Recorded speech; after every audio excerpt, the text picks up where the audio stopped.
Welcome to the show, and please don't forget to like and subscribe and ring that bell for all our future updates. Today on the American Landscape, we're heading down Pacific Coast Highway to Laguna Beach, California to visit the Museum of Make-Believe. It's just 29 miles from Anaheim, 51 miles from Los Angeles, and 72 miles from San Diego. So sit back and relax and enjoy the show. One country, 50 states, and many roads. It's all about the American road trip. So please join me, and together we'll visit roadside attractions, fascinating museums, unique landmarks, and offbeat points of interest. Hi, welcome to the Wrigley Mansion. Come on in. Welcome to the Museum of the Forgotten Warrior. But most importantly, we'll experience the inspiring people and grandeur of the American landscape. Jeff, Greg, good to see you. thanks for coming. Have a seat. Oh, thank you. So here we are at the Museum of Make-Believe finally. It's been a long time coming, huh? Yeah, we've been working hard on it, and here's our nice display case that we have That's to greet something people. else. And I do recognize some because, I'm dressed as Price Wheeler today. Right, that's Price Wheeler's Magic Miracle Elixir bottle there in the window, which we'll experience a little bit of that more later Carried that on. for what, 2 or 3 miles in the Anaheim Halloween Parade? Right. I remember that quite well. Right. So you're located on PCH in Bluebird Canyon here in Laguna Beach. A lot of traffic's going by as we're sitting here. So look, you got a great location. You got good exposure for this wonderful window display. Right. Is it just your artwork, or is there other artists in here? We have Kelsey Irvin. She's a painter, local painter, and owns a gallery here nearby. And Amy writes our stories, and Amy's your wife, right? Yeah, exactly. Nice. So yeah.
This is quite a sight. It's already visually stimulating, and I haven't even got anywhere. We're still here at the door. Now, how do you get into this kind of presentation of art?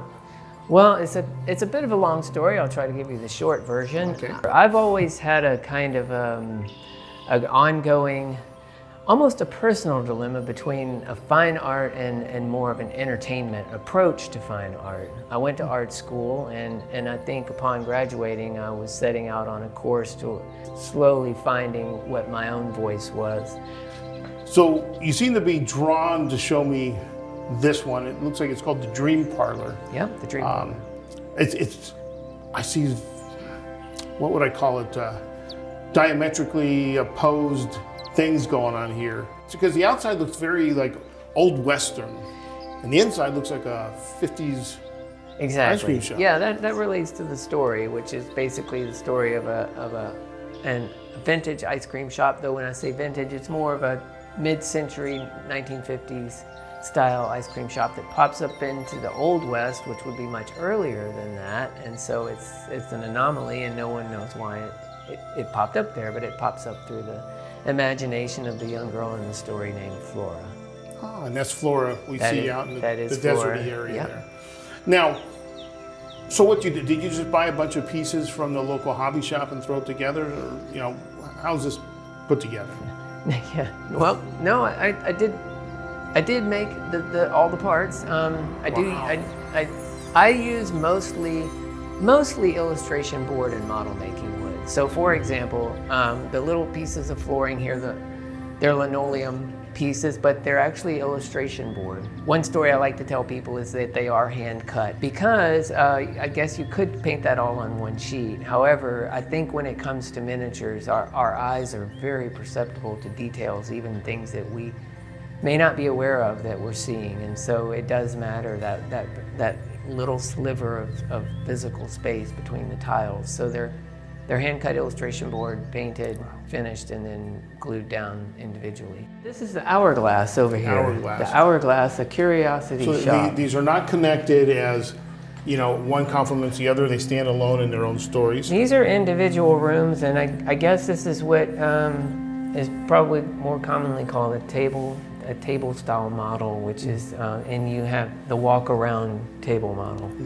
I see. So you got a Ouija board in there. You've got the, I call it the death mask, but I don't really believe that is what it is for the plague mask, right? Right. And I gotta say, I do remember helping you a little bit with some architectural scale ideas and stuff on both of these models.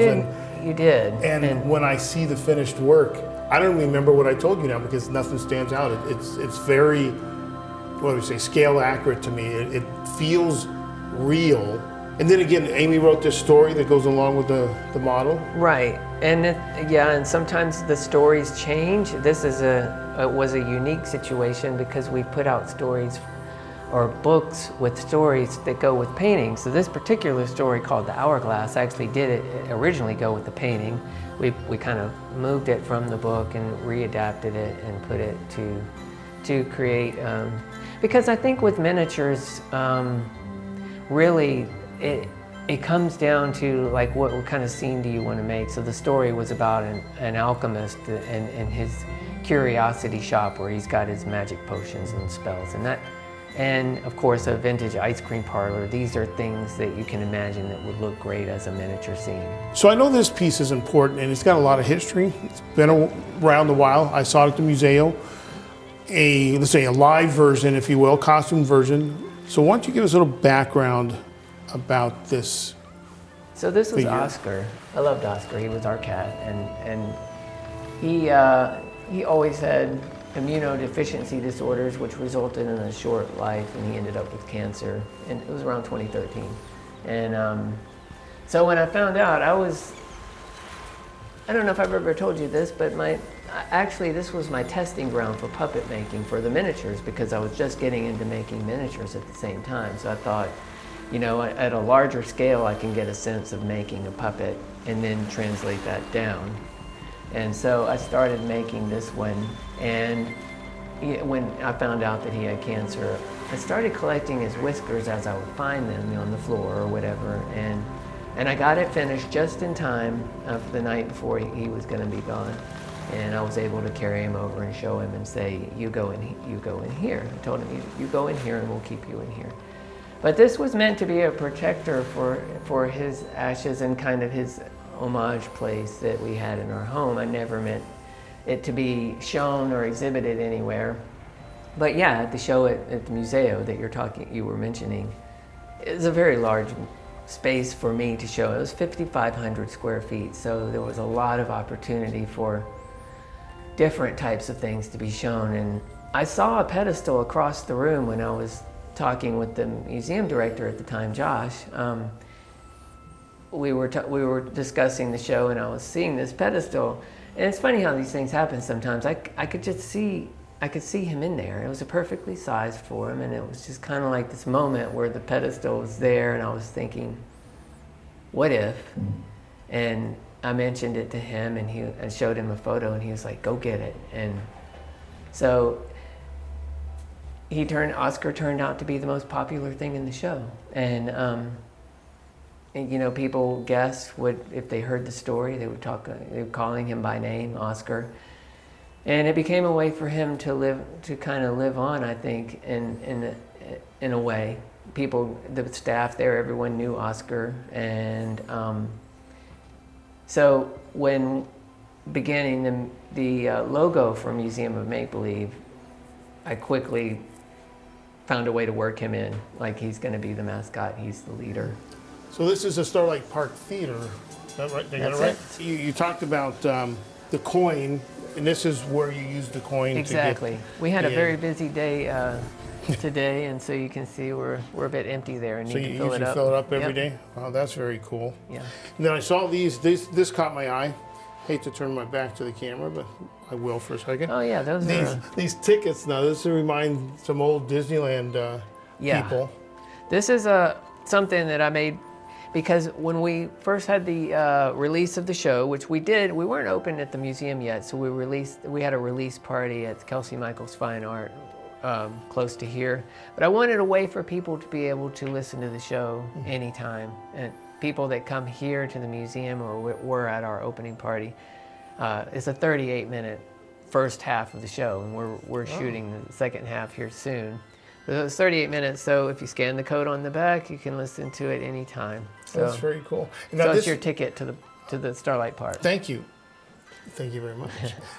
But it's also available on vinyl, right? It is, yeah, of course. That's very cool. Yeah. That's really cool. Now, this seems like a good time, if Kelsey's around, we could sit down with her and talk. Do you think we could find her? I think we can find her. Okay. So I'm Kelsey Irvin. My husband and I own a gallery up the road called Kelsey Michael's Fine Arts, named after both of us, and that's actually how we met Jeff and Amy, is through our gallery. And I'm a team artist here, part of the creative team at the Museum of Make-Believe. Oh, very nice. Yeah, I've been to your gallery once when Jeff had a show down there. That's right. It was very nice. We also worked together on the Starlight Park. Yes, that was so much fun. Which was, and your son Azure is also part of that production. Yes, he was a great role as Evander in that, and he actually had a lot of parts with you, which was really fun. Yeah, he rode the I don't know what the cart with me as I took him to Starlight Park. Yeah, yeah, absolutely. Which then we got to duplicate in the Anaheim Halloween Parade. Yes, absolutely. And a couple of your other kids also participated, right? Yes. There was a headless guy. There were some great costumes. Yeah, it's funny, the album cover of Starlight Park, which Jeff designed, he incorporated so many, I think the museum's done this quite well, has incorporated characters that have a common thread throughout different things for the museum and different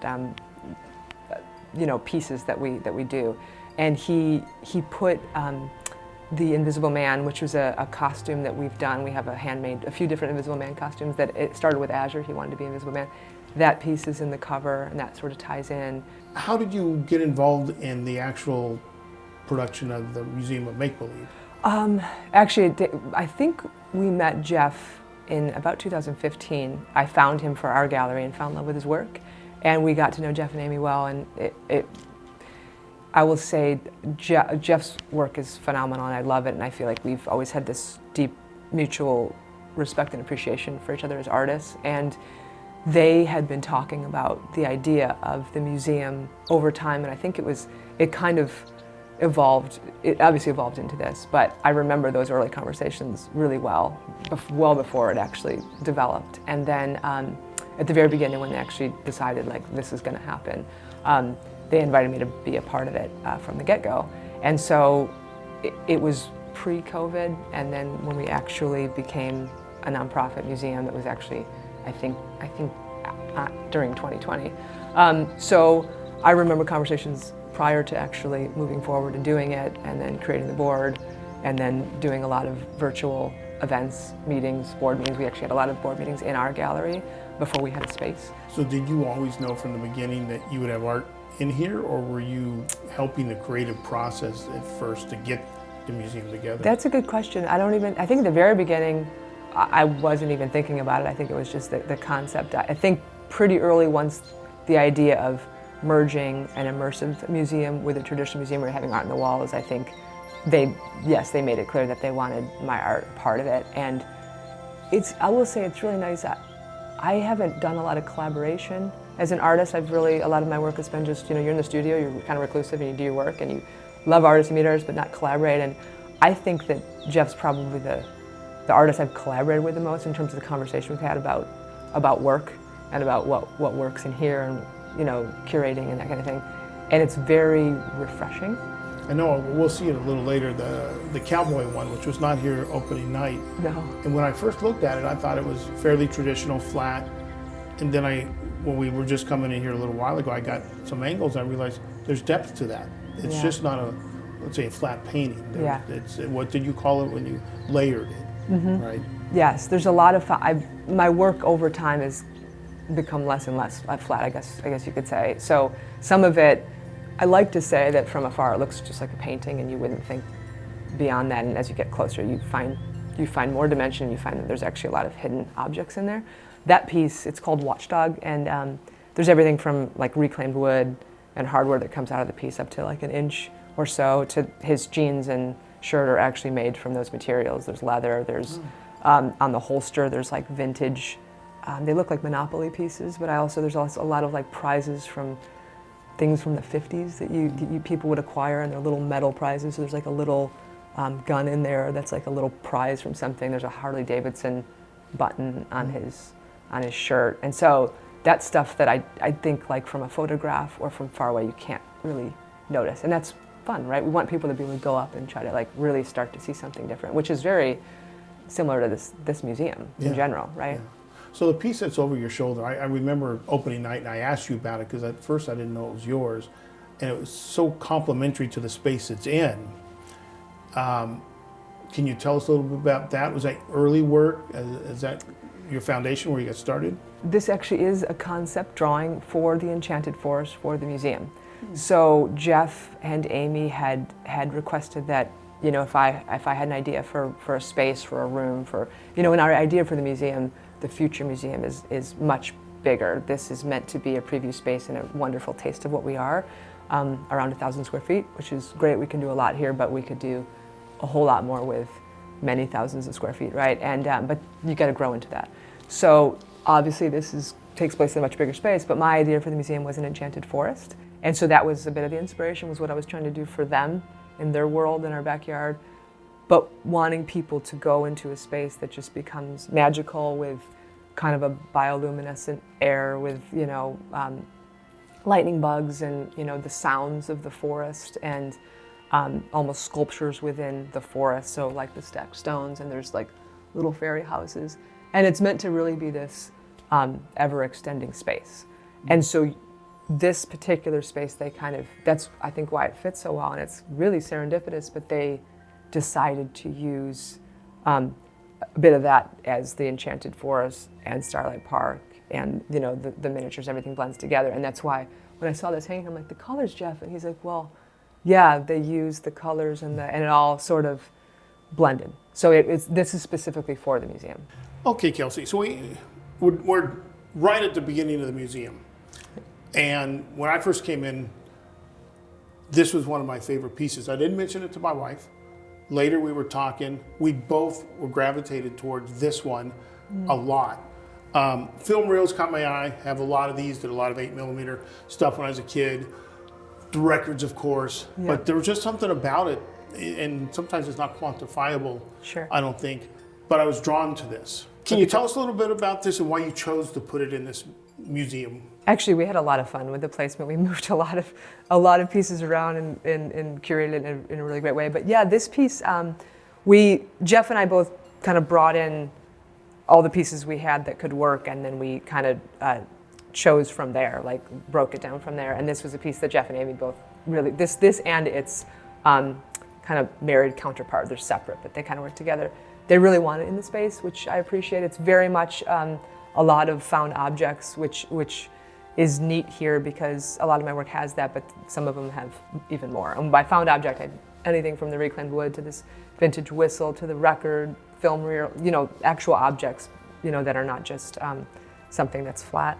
And a lot of vintage pieces. I really appreciate your words, because I think it's neat what people find, what stands out to them. You know, there's a vintage Monopoly card and the nickel reel, and so it's really just you know, little tidbits of memory and what stands out to the viewer. And there's like a nod to a carnival here, and I think it fits in a storytelling way.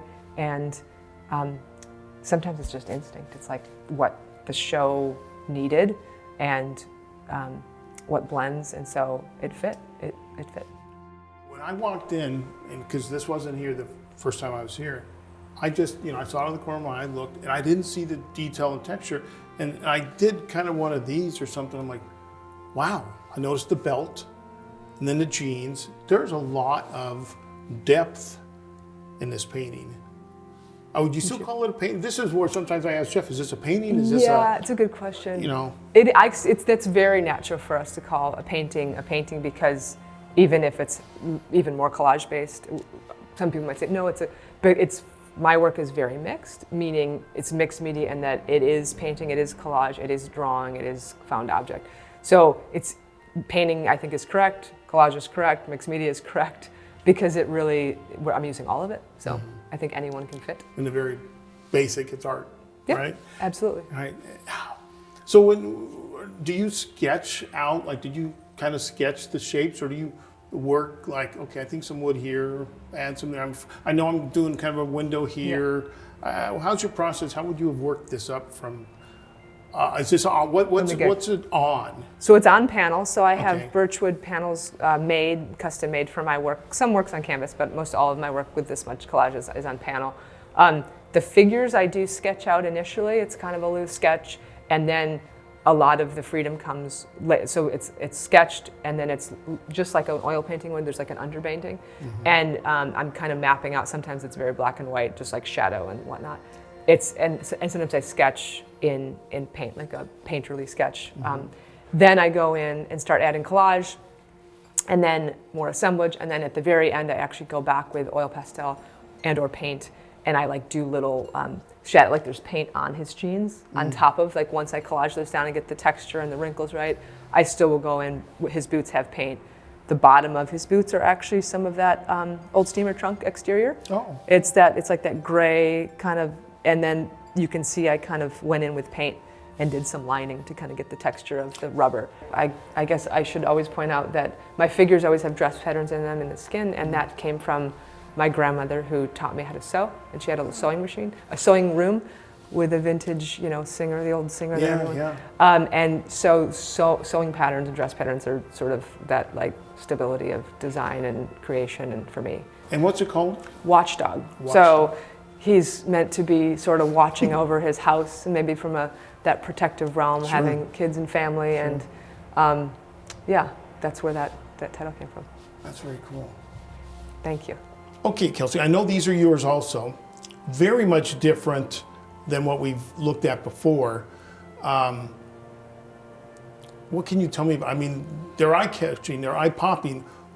What's the process here? Why are they so much different? What's this type of art versus your other art? This is from a series called Storyline Panels that's probably from, 2008 or 9.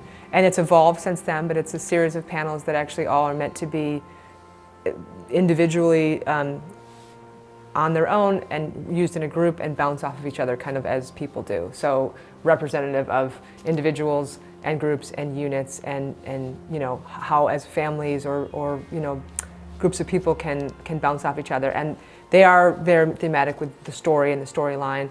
The new ones I do look a little different from these, and yet these still work with the ones now. So these are resin coated. Some of the ones I do now are not. Some are mixed. And yeah, it's just a really fun ongoing series. I never thought I'd still be doing the same series, but it's just kept evolving, and it's been fun. So Kelsey, I saw this behind you as we were doing our first interview. Can you tell me a little bit about it? I know some other horns around the museum. Are the horns real? Is the skull real? Why somebody have handwriting in his there? Is that all part of the piece of art? What's going on here? So this one's actually called Treasure Hunt, and it's from a series of what we call sculptures, but they're actually found object sculptures. So I take found objects and I use them as my canvas or my panel, and I create on top of them instead of a blank panel or canvas. And so that's what I'm doing here. And so real antler sheds, which I've done some that are just as is, plain, that sit some on the wall. Often they go on pedestals or tables. And then I'm using, so there's gold leaf in here, there's paint in here, there's vintage collage. This is my writing, so just like I do in my paintings, I do a lot of like scrawling and writing. And there's a lot of, suggestions towards treasure and treasure hunt and nostalgia and stuff in my work that I'm often hinting towards. And so I think this one is very much that, but it's maybe a little nod to my past and being in the forest. And I literally remember being with my cousins and finding in the woods, outside the barns in Wisconsin, we found a collection of bones in this old little, almost like a covered wagon we found in the woods. Wow. And it was like from a small animal. And being a kid, finding that, we actually thought it was like treasure. It was just cleaned up bone, like it was like, what animal is this from? Yeah. And it was reminiscent of that when I started doing these. I'm like, and that's what some people say, they find a shed in the woods and it's like finding a little treasure. Is it perfect? Is it broken off? Is it like, what's the story? So yeah, that's what this is supposed to be about. Very cool. Very neat. There was one thing you wanted to impart about the Museum of Make-Believe, and maybe just use yourself as an artist. What would that be? I think that I would love to just express that Museum of Make-Believe it's something that I really deeply believe is very special and very unique, and that there's amazing immersive spaces out there and amazing museums out there, but to pair an immersive museum with a traditional in the way that we're trying to do for all ages, that I think there's a never-ending kind of a treasure hunt here, where you're always going to find something new, and you're always going to be drawn into this space and this world it's really special, and it came from such a deep place and love and appreciation of wanting to leave a legacy. And I remember early conversations with Jeff and Amy and talking about, like, we're not going to be here, we're going to be gone one day, what are we leaving? And I see this as a place that will be left for generations, that will be appreciated and for so long, for good reason. So yeah, I just want people to experience it. Thank you for sitting down with us and showing us your work and talking about it. I find it fascinating, and you've been a pleasure to work with in the past, and I'm sure we'll meet again and be doing another project soon. Thank you, Greg. I can't wait to do more. Jeff, Thank you for having us out at the museum. Make sure you thank Amy. Karen and I always love to come visit you guys, see the museum. Thanks. And I really wish you luck. This is a wonderful place, and I hope it does well and grows. I'm sure it will. It's just wonderful. Come visit the Museum of Make-Believe at 1590 South Coast Highway in Laguna Beach, California. They're open Thursday, Friday, Saturday, and Sunday, 11 a.m. to 7 p.m. There are many packages to choose from, which you can find at their website, themuseumofmakebelieve.org. Walk-ins are always welcome, depending on availability, so plan ahead and get your tickets online.